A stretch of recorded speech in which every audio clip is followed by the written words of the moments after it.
ஊமையாக பிறக்கக்கூடியவர்கள் யார்? நிகழ்ந்த உண்மைகளை நிறைவாக நன்கு தெரிந்த ஒருவர் பொருள் செல்வத்திற்காக தனக்கு தெரிந்த உண்மைகளைத் தெரிந்தும் அதை அனைவரின் முன்னிலையில் உரைக்காமல் நிகழ்ந்ததற்கு மாறாக பொய்யாக சாட்சி அளிக்கக்கூடியவர்கள் ஊமையாக பிறப்பார்கள். எதையும் அறியாமல் வெறும் பொருள் செல்வத்திற்காக பொய்யான சாட்சிகளை கூறி பாவம் செய்தவர்கள் இறந்த பின்பு பிறப்பெடுக்கும் மறுபிறவிகளில் திக்கி திக்கி பேசக்கூடியவராக பிறக்கின்றார்கள். பொய் சொன்னவர்களுக்கு அடுத்த பிறவிகளில் தான் நினைத்த கருத்துக்களை வெளிப்படுத்தும் திறமை என்பது இருக்காது.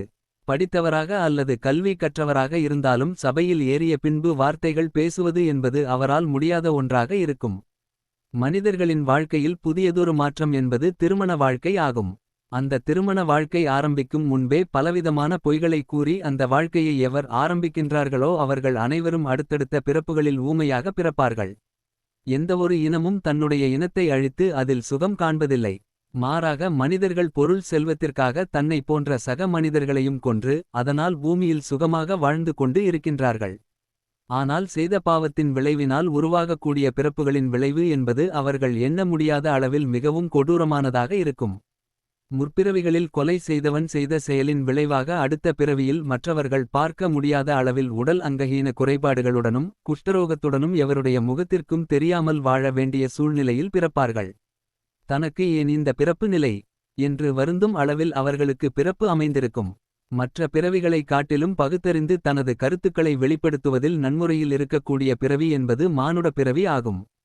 அப்படி அரிதான பிறப்பான மானுட பிறப்பெடுத்த ஒவ்வொருவரும் அவர்களின் வாழ்க்கையில் பேசக்கூடிய ஒவ்வொரு வார்த்தைகளுக்கும் பேச்சுக்களுக்கும் பலன்கள் உள்ளன.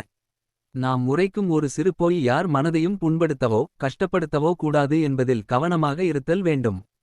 மற்ற உயிரினங்களை காட்டிலும் சிறந்த உயிரினமாக இருக்கக்கூடிய பிறப்பு என்பது மானுட பிறப்பாகும். அப்படிப்பட்ட உன்னதமான பிறவி எடுப்பதற்கு அவர்கள் செய்த நல்வினைகள் மட்டுமே துணை நிற்கின்றன. பல பிறப்புகளில் செய்த நல்வினை பயனாக மட்டுமே அவர்கள் மானுடர்களாக பிறப்பெடுக்கின்றனர். அப்படி கிடைக்கும் அரிதான பிறப்பில் அவர்கள் செய்யும் தீய கர்ம வினைகளினால் மீண்டும் பிறப்பெடுத்து துன்பத்தை அவர்களே உருவாக்கிக் கொள்கின்றார்கள். செய்த வினைகள் யமனை காட்டிலும் தண்டனையை அனுபவிக்க வைக்கக்கூடிய ஆற்றலையும் கொண்டு இருக்கக்கூடியதாகும். யமன் ஒருவரே உயிரினங்களின் பாவ புண்ணியங்களுக்கு ஏற்ப தண்டனை அளிக்கக்கூடியவர். அவருக்கும் நிகராக கர்ம வினைகளே அவரை வழிநடத்தி செல்லும். ஒவ்வொரு செயலுக்கும் அதற்கு நிகரான நற்பலன்களும் தீய பலன்களும் இருக்கின்றன என்பதை யாவரும் உணர்ந்து இருக்க வேண்டியது அவசியம். செவிடராக பிறக்கக்கூடியவர்கள் யார்? மானுடர்களின் வாழ்க்கையில் புதியதொரு அத்தியாயம் என்பது திருமண பந்தம் ஆகும். அந்த திருமண பந்தத்தில் கணவன் மனைவி இருவரும் ஒற்றுமையுடன் இருப்பது மட்டுமல்லாமல் உறவினர்களையும் அரவணைத்து செல்ல வேண்டும்.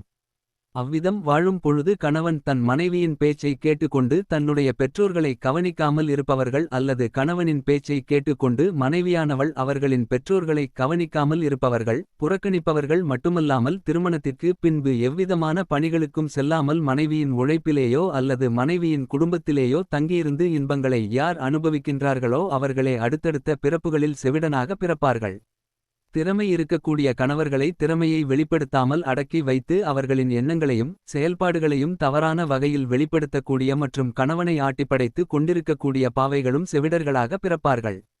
திறமையுள்ளவர்களுக்கு அவர்களின் திறமைகளை வெளிப்படுத்துவதற்கான வாய்ப்புகளை அளிக்காமல் அல்லது அவர்களின் திறமையை யாருக்கும் தெரியாமல் மறைக்கக்கூடியவர்கள் யாராக இருந்தாலும் அவர்களும் இறந்த பின்பு மறுபிறப்பு எடுக்கும் நிலையில் இருக்கும் பட்சத்தில் அவர்களும் செவிடர்களாக பிறப்பார்கள். நரக தண்டனையில் விழுந்து கிடப்பவர்கள் யார்? தன்னுடைய சுகத்திற்காக மற்றவர்கள் குடியிருக்கும் இல்லத்தை அழிக்கின்றவரும் வனத்தை அழித்து அதை இருப்பிடமாக கொண்டிருக்கக்கூடிய உயிரினங்களை அழிக்கக்கூடியவரும் நரகத்தில் கிடந்து துன்பத்தை அனுபவித்துக் கொண்டே இருப்பார்.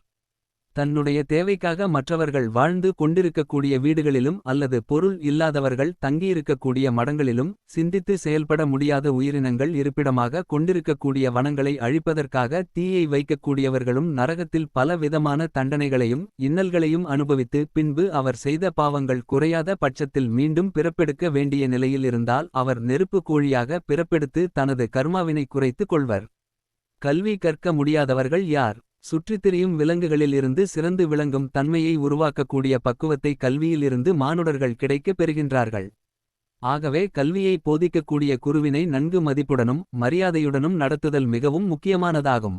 குருவினை மதிக்காமலும் அல்லது அவமரியாதை செய்யும் நோக்கத்தில் அவரிடம் இருக்கக்கூடிய பொருட்களை தன்வசமாக்கிக் கொள்ளும் எண்ணத்தில் அவரை ஏமாற்றும் நோக்கத்தோடு சென்று ஏமாற்றி வெற்றி பெறலாம். ஆனால் இறந்த பின்பு செய்த வினையின் பயனாக அடுத்தடுத்த பிறப்புகளில் அவரால் கல்வி கற்க இயலாது. அவர் அங்க குறைபாடுகளுடனும் பிறப்பார். குரு இல்லாமல் எந்தவொரு கலையையும் முழுமையாக கற்றுக்கொள்ள இயலாது. ஆகவே மானுடர்கள் பெற்றோர்களை எவ்விதத்தில் மதிக்கிறார்களோ அவர்களுக்கு நிகராக குருவையும் மதிக்க வேண்டும். புற்றுநோய் யாருக்கெல்லாம் ஏற்படும். போதைப் பொருட்களையும் போதை பானங்களையும் முந்தைய பிறப்புகளில் உண்டவர்களுக்கு இந்த பிறவியில் எந்தவிதமான தீய பழக்கமும் இல்லாமல் இருந்தாலும் புழுக்களை உடைய பற்களுடனும் துர்நாற்றம் உடைய வாய்களையும் உடையவர்களாக இப்பிறப்பில் பிறப்பார்கள். அவர்களுக்கு வாயில் புற்றுநோயும் ஏற்படலாம். ஈனத்தொழில் செய்பவர்கள் யார். தன்னை நம்பி வந்த மனைவியை விடுத்து பல ஸ்திரீகளுடன் சேர்ந்து வாழ்ந்தவர்கள் மண்ணுலகில் தண்டனை கிடைக்காமல் தப்பித்து வந்து சுகமாக வாழ்ந்து வந்திருந்தாலும் அடுத்தடுத்த பிறப்புகளில் ஈனத்தொழில்களை செய்யக்கூடியவர்களாக பிறப்பு எடுப்பார்கள். வறுமையில் வாழக்கூடியவர்கள் யார். பொருள் செல்வங்கள் நன்கு இருந்தும் அதை நல்முறையில் செலவு செய்யாமல் எவருக்கும் கொடுக்க மனமில்லாமல் தான் மட்டுமே வைத்துக்கொண்டு எவ்விதமான செலவுகளையும் ஏன் அத்தியாவசிய செலவுகளையும் செய்யாமல் கஞ்சத்தனமாக வாழக்கூடியவர்கள் மறுபிறவியில் வறுமையில் வாழக்கூடிய குடும்பத்தில் பிறந்து துன்பத்தை அனுபவிப்பார்கள்.